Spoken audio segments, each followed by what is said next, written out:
Welcome back to another tutorial for the Zenless Zone Zero game.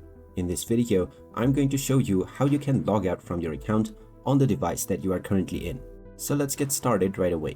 Now, while you are playing the Zenless Zone Zero game, if you wish to log out from your account, or if you wish to switch your account, then you will first need to go into the main menu.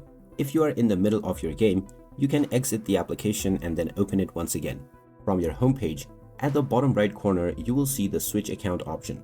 Go ahead and tap on it, and you will be asked whether you are sure that you want to switch your account. Tap on the OK button. Here you can find the email address that you just logged out from. If you want to remove this from your account, tap on the delete icon. Once you are asked whether you would like to delete your account login records, tap on the delete button once again to confirm. This will now take you back into the login page, and your home page also says login. If you wish to switch your account, just enter the email address or the username and the password of the alternative account that you want to log into, or you may also use your social accounts. And that is how easy it is to log out or switch accounts on Zenless Zone Zero. If you find this video helpful, make sure to hit that like button and subscribe for more helpful tips and tutorials.